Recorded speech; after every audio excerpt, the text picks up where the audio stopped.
வணக்கம் நண்பர்களே, நான் ஈஸ்வரன் பேசுகிறேன். இப்போ சிங்கப்பூரில் நீங்கள் வீடு வாங்குகிற பிளான் எதுவும் வச்சுருந்தீங்கன்னா சில விஷயங்களை வந்து நீங்கள் ஞாபகத்தில் வச்சுக்கணும். குறிப்பாக நீங்கள் ஹெச்டிபி வீடுன்னு சொல்லுவோம், ஹவுசிங் அண்ட் டெவலப்மெண்ட் போர்டு. இது வந்து அரசாங்கமே கட்டி கொடுக்குற வீடு. இதை வாங்குறதுக்கு நீங்கள் பிளான் பண்ணிங்கன்னா இதுக்கு நிறைய ரூல்ஸ் அண்ட் ரெகுலேஷன்ஸ் இருக்குது. குறிப்பாக நான் சொல்ல போகிறது வந்து பிஆருக்கு தான் இது வந்து பாதிப்பு அதிகமாக இருக்கும். நீங்கள் நிரந்தரவாசியாக இருந்து வீடு வாங்கணுன்னா என்ன மெயின் ரூல் என்னன்னு கேட்டிங்கன்னா, உங்களுக்கு வந்து இந்தியாவில் ஏதாவது வீடு, அதாவது நீங்கள் எந்த கண்ட்ரிலேருந்து வரீங்களோ அங்கே வந்து ஏதாவது வீடு இருந்ததுன்னா அதை வந்து நீங்கள் விற்றுடணும். ஹெச்டிபி வாங்கினீங்கன்னாக்க சிங்கப்பூரில் எனிவேர் இந்த வேர்ல்டு உங்களுக்கு ஏதாவது ப்ராப்பர்ட்டி இருந்துச்சுன்னா அதை வந்து நீங்கள் விற்றுடணும். அதுக்கு வந்து 6 months டைம் கொடுப்பான். இப்போ நீங்கள் ஹெச்டிபி வாங்குறீங்க, வீடெல்லாம் பார்க்குறீங்க, ஏஜென்ட் மூலம் போகிறீங்க, ப்ரைஸு எல்லாம் ஒத்து வருது, நீங்கள் சைன் பண்ணுறீங்க டாக்குமெண்ட்டை. அப்புறம் ஹெச்டிபியில் வந்து உங்களை ஒரு அப்பாயின்மெண்ட்டு கூப்பிடும், அங்கே வந்து டாக்குமெண்ட்ஸ் எல்லாம் சைன் பண்ணுறதுக்கு. அப்போ வந்து உங்கள்கிட்ட கேட்பான், இந்த மாதிரி உங்களுக்கு வந்து ஏதாவது வீடு எந்த கண்ட்ரிலையாவது இருக்கா, உங்கள் பேரில் தான் இருக்கணும். அப்பா பேரில் இருந்தால் ஒன்றும் தப்பு இல்லை. ஸோ உங்கள் பேரில் ஏதாவது இருக்கா, அதாவது உங்கள் 2 பேர் ஹஸ்பண்ட் அண்ட் ஒய்ஃப்னா, ஏன்னா ஜாயிண்ட்டாக தான் வாங்க முடியும், சிங்கிளாக வாங்க முடியாது பிஆராக இருந்தால். ஸோ ஏதாவது இருக்கான்னு கேட்பான். அப்போ வந்து நீங்கள் வந்து கரெக்டாக சொல்லணும். ஏன்னா அவன் வந்து உங்கள்கிட்ட ஜுடிஷியல் டிக்ளரேஷன் வாங்குவோம் under oath. So under oath வந்து நீங்கள் ஏதாவது பொய் சொன்னீங்கன்னா அதுக்கான விளைவுகள் வந்து சிறை தண்டனையும் கொடுக்கலாம். அப்புறம் அந்த வீட்டையும் அவங்க திரும்பி எடுத்துட்டுருவாங்க பொய் சொன்னோம்னாக்க. அதனால் நம்ம உண்மையாக சொல்லணும். இந்த மாதிரி எனக்கு சென்னையில் இந்த வீடு இருக்குங்க, 3 பெட்ரூமு, இவ்வளோ சைஸு, இந்த ஏரியாவில் இருக்குது, அட்ரஸ் இருக்குது அப்படின்னு சொல்லிட்டு நீங்கள் எல்லாம் சொல்லணும். உடனே அவன் என்ன பண்ணுவான், எல்லாத்தையும் குறித்து வச்சுப்பான். குறித்து வச்சுட்டு உங்களுக்கு வந்து ஒரு லெட்டரை கொடுப்பான். இந்த மாதிரி நீங்கள் இந்த வீடு இருக்குதுன்னு சொன்னீங்க இந்தியாவில், அந்த வீட்டை வந்து நீங்கள் வித்தின் 6 months விற்றுடணும், விற்றுட்டு எங்களுக்கு ப்ரூஃப் காட்டணும் அப்படின்றவான். ஸோ நீங்கள் என்ன பண்ணணும், இந்த ஹெச்டிபி வீடு வாங்கின உடனே உங்களுக்கு 6 months டைம், அதுக்குள்ளே நீங்கள் அங்கே வந்து டிஸ்போஸ் பண்ணிடணும். பண்ணிவிட்டு சேல் ஃபைனலைஸ் ஆகிடுச்சு அப்படின்னு ஒரு ப்ரூஃப் டாக்குமெண்ட்டை இவங்களுக்கு காட்டணும். நீங்கள் அது காட்டலைன்னா அவன் வந்து மேபி 1 month ஒரு கிரேஸ் டைம் மாதிரி கொடுப்பான், ரொம்ப கொடுக்க மாட்டான். அதுக்கப்புறம் வந்து they will start the proceedings against you.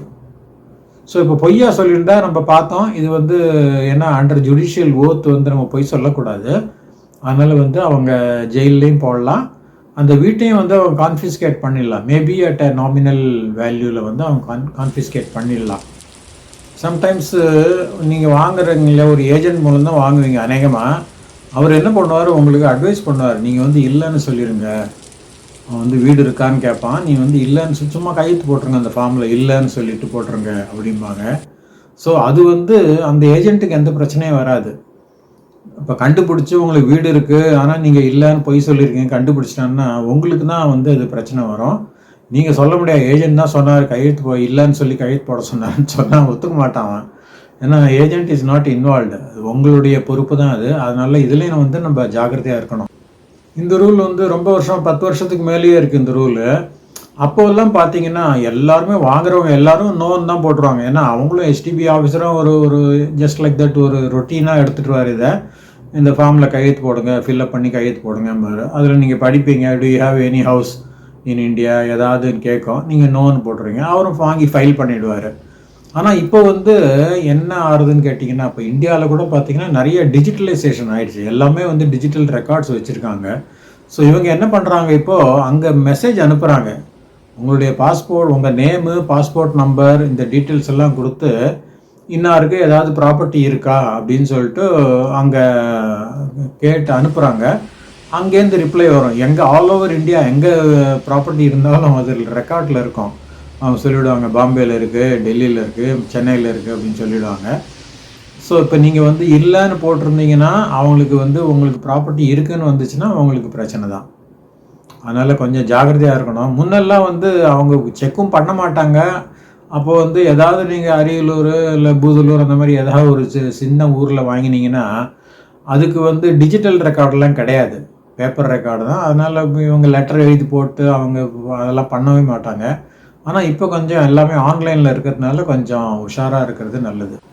இப்போ சிங்கப்பூர் காரங்களுக்கும் அந்த ரூல் அப்ளை ஆகும். அதாவது புதுசாக ஏதோ ஒன்று இன்ட்ரடியூஸ் பண்ணியிருக்காங்க ரீசெண்டாக, அதாவது 15 months வெயிட்டிங் டைம் உண்டு. அதாவது உங்களுக்கு ஏதாவது இப்போ ப்ரைவேட் ப்ராப்பர்ட்டி இருந்துச்சுன்னா நீங்கள் இமீடியட்டாக ஹெச்டிபி வாங்க முடியாது. அதை வந்து விற்றுட்டு ஒரு 15 மாதம் கழிச்சு தான் நீங்கள் ஹெச்டிபி வாங்கலாம். Of course those who are 50 and அபோவ்னா கொஞ்சம் எக்ஸாம் பண்ணுறான் அவன். பட் அதர்வைஸ் நார்மலாக வந்து ஒரு 15 months வெயிட்டிங் டைம் வச்சுருக்கான். ஸோ இப்போ வந்து பார்த்தீங்கன்னா சிங்கப்பூரில் வாடகை வந்து ரொம்ப அதிகமாக இருக்குங்க. ஒரு 2 bedrooms இருக்கிற ஹவுஸே 2800 3000 வரைக்கும் கேட்குறாங்க. அதுவும் கொஞ்சம் சென்ட்ரல் ஏரியாவில் போனீங்கன்னா 3500 கேட்குறாங்க 2 bedroom ஹவுஸுக்கு.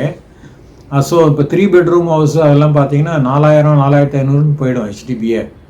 அதனால் என்ன ஆகுதுன்னு கேட்டிங்கன்னா, இப்போ நிறையா பிஆர்ஸுக்கு வந்து they want to buy their house, own ஹவுஸாக வாங்கிடலாம். இந்த மாதிரி $3000 $4000 வாடகை கொடுக்கறதுக்கு வீட்டை வாங்கிட்டு இஎம்ஐ கட்டிடலாம். ஸோ மெதுவாக லோனு குறைஞ்சிட்டு வரும் அப்படின்னு சொல்லிட்டு அவங்களுக்கு வந்து ஒரு எண்ணம் வருது. அதுக்கு சரிதான், தவறு இல்லை. அது இருந்தாலும் இந்த ரூல்ஸ் எல்லாம் நம்ம வந்து கடைப்பிடிக்கணும். அதாவது பிஆருக்கு இன்னொரு ரூல் என்னென்னா, மினிமம் 3 years பிஆராக இருந்தால் தான் நீங்கள் ஹெச்டிபி வாங்குறதுக்கு எலிஜிபிள் ஆவீங்க. If you are less than 3 இப்போ 2 yearsஆக பிஆராக இருக்கோங்க அப்படின்னு சொன்னீங்கன்னா ஒத்துக்க மாட்டான். 3 years கம்ப்ளீட் ஆகிருக்கணும், ஹஸ்பண்ட் அண்ட் ஒய்ஃப் 2 பேரும். ஸோ ஜாயிண்ட்டாக தான் வாங்க முடியும், சிங்கிளாக பிஆர் வாங்க முடியாது. ஸோ ஜாயிண்ட்டாக வாங்கணும், 2 பேரும் 3 years கம்ப்ளீட் பண்ணியிருக்கணும். அதுக்கப்புறம் இன்னொரு ரூல், முக்கியமான ரூல் இருக்குது. இது கூட நிறைய பேருக்கு தெரியறதில்ல. அதாவது பிஆர் வந்து அந்த ஹெச்டிபி வீட்டை வந்து வாடகைக்கு விட முடியாது, ஃபுல் வீட்டை வாடகைக்கு விட முடியாது. அஃப்கோர்ஸ் அவங்க தங்கி இருந்து ஒரு ரூமை வாடகைக்கு விடலாம். இப்போ சிங்கப்பூர் சிட்டிசன்ஸாக இருந்தால் அவங்க வந்து ஃபுல் வீட்டை வாடகைக்கு விடலாம், provided they complete the minimum occupation period. அது 5 years ஆக்குபை பண்ணிக்கணும், ஓனர் ஆக்குபைடாக இருக்கணும். அதுக்கப்புறம் வந்து they become eligible to rent out the whole unit. பிஆருக்கு அந்த சலுகை கிடையாது. எவ்வளோ வருஷம் ஆனால் கூட அவங்க வந்து ஃபுல் வீடாக வாடகைக்கு விட முடியாது. அதுவும் கூட எனக்கு தெரிஞ்ச 4-5 பேர் விட்டுருக்காங்க. ஏஜென்ட்ஸ் என்ன பண்ணுறாங்கன்னா, அந்த அக்ரிமெண்ட் போடுறாங்க இல்லையா, அதில் வந்து ஃபுல் வீடுன்னு போடுறதில்ல, ரூம் ரெண்டல் அப்படின்னு போட்டுடுறாங்க. ஸோ ரூம் வாடகைக்கு விடலாம் பிஆர்ஸு. ஸோ இவங்க என்ன பண்ணுறாங்க, ரூம் ரெண்டல் அப்படின்னு வாடகைக்கு போட்டு அந்த டாக்குமெண்ட்லாம் போட்டு அவங்க வந்து ஃபுல் வீட்டை வாடகை கொடுத்துறாங்க. இவங்க வந்து மோஸ்ட்லி இந்தியா போயிடுறாங்க. அந்த மாதிரி 4-5 பிஆர்ஸ் எனக்கு தெரிஞ்சவங்களும் இருக்காங்க. இது விதிமீறல் தான். மாட்டினாங்கன்னா அவங்களுக்கு அந்த வீட்டையே பிடிங்கிடக்கூட ஒரு சாய்ஸ் இருக்குது, ஒரு சான்ஸ் இருக்குது. Government can take back the house at a nominal subsidise rate தான் அது. இதெல்லாம் பார்த்தீங்கன்னா ஏன் இவ்வளோ டிமாண்ட் இருக்குதுன்னு பார்த்தீங்கன்னா, சிங்கப்பூரில் வந்து இட்ஸ் எ லேண்ட் ஸ்கேர்ஸ் கண்ட்ரிங்க. இது வந்து ஒரு ஐலாண்டு தான், தீவு. அதனால் சைடு வேர்ட்ஸ் எல்லாம் வளர முடியாது. முடிஞ்ச வரைக்கும் அவங்க ரீக்ளைம் பண்ணிட்டாங்க சீலேருந்து. இப்போ வந்து லேண்டு கிடையாது இது பண்ணுறது, வீடு கட்டுறதுக்கு. அதனால் என்ன ஆகுதுன்னு கேட்டிங்கன்னா, நிறையா ஆட்கள் வர நிறையா டிமாண்ட் இருக்குது. அதனால் வாடகை கண்ணாப்புதான் ஏறி இருக்குது. அதனால் முக்கால்வாசி பேர் சொந்தமாக வீடு வாங்கிக்கலாம்னு பார்க்குறாங்க. காண்டோமினியம் ப்ரைவேட் அப்பார்ட்மெண்ட்ஸ்லாம் வாங்கினாங்கன்னா 2 million மேலே போகுது, ஒரு 3 bedroom வாங்கினாலே. ஸோ அது வந்து சில பேருக்கு அஃபோர்டபுளாக இருக்கும், சில பேருக்கு இருக்காது. அதனால் மெஜாரிட்டி ஆனவங்க வந்து ஹெச்டிபி வாங்கலான்னு தான் பிளான் பண்ணுறாங்க. இருந்தாலும் அந்த ஹெச்டிபிக்கு தான் எல்லா ரூல்ஸும் பொருந்தும். காண்டோமினியம் ப்ரைவேட் அப்பார்ட்மெண்ட்ஸுக்கு அநேகமாக எந்த ரூல்ஸும் பொருந்தாது. நீங்கள் எப்போ வேணால் வாங்கலாம், நீங்கள் வாங்கிட்டு ஃபுல் வீடை கூட வாடகைக்கு விடலாம், வெளிநாடு போனீங்கன்னா பிஆராக இருந்தால் கூட. அந்த மாதிரி எல்லா விதமான ஒரு சலுகைகளும் இருக்குது. இப்போ டிமாண்ட் அதிகமாக இருக்கிறதுனால இப்போ கவர்மெண்ட் என்ன பண்ணியிருக்காங்கன்னா, நிறைய இடங்களில் புதுசாக ஹெச்டிபி கட்டுறதுக்கு ஆரம்பிச்சிருக்காங்க. குறிப்பாக செங்காங், பொங்கோல், உட்லண்ட்ஸு, அட்மிரால்ட்டி, அப்புறம் வந்து சோச்சுகாங், லிம்சுகாங், இந்த மாதிரி ஏரியாலாம் நிறையா ஃபாரஸ்ட் ஏரியா நிறையா இருக்குது, ஓப்பன் ஏரியா இருக்குது. அதெல்லாம் கன்வெர்ட் பண்ணி இப்போ ஃப்ளாட்ஸாக கட்ட ஆரம்பிச்சிருக்காங்க. எக்கச்சக்க ஃப்ளாட்ஸ் கட்டிகிட்டு இருக்காங்க எங்கே பார்த்தாலும். குறிப்பாக அந்த சோச்சுகாங் ஏரியாவில் வந்து அது மோரல்லஸ் ஒரு ஃபாரஸ்ட் ஏரியா மாதிரி தான் அது.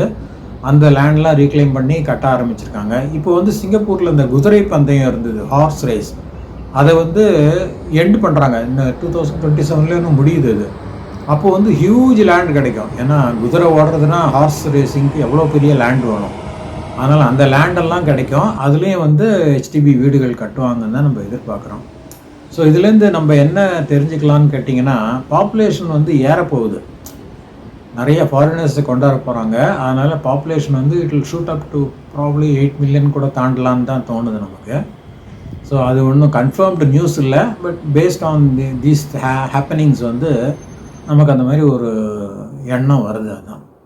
ஸோ அதனால் இப்போ பிஆராக இருக்கிறவங்க ரொம்ப ஜாக்கிரதையாக இருக்கணும் வீடு வாங்குறதுக்கு. ஏன்னா இப்போ வந்து முன்ன மாதிரி அவங்க வந்து ஒரு அசால்ட்டாக இருக்கிறது இல்லை. இப்போது முனைஞ்சு ஒன்றுன்னா செக் பண்ணுறாங்க. எதுவாக இருந்தாலும் அவங்க செக் பண்ணிடுறாங்க. நம்ம சொல்கிற வார்த்தையை வந்து அவங்க அட் ஃபேஸ் வேல்யூ எடுக்கிறது இல்லை. தே வாண்ட் டு கன்ஃபார்ம், நமக்கு தெரியாமல் வித்தவுட் ஒரு நாலேஜ் அவங்க வந்து அங்கே இங்கே இன்ஃபர்மேஷன் அனுப்பிச்சு இது பண்ணிடுறாங்க. அதனால் ஜாகிரதையாக இருக்கிறது எல்லாருக்குமே வந்து ஒரு சேஃப்டியாக இருக்கும். அதுதான் நம்ம சொல்ல வருது. மீண்டும் இன்னொரு வீடியோவில் சந்திக்கலாம். நன்றி, வணக்கம்.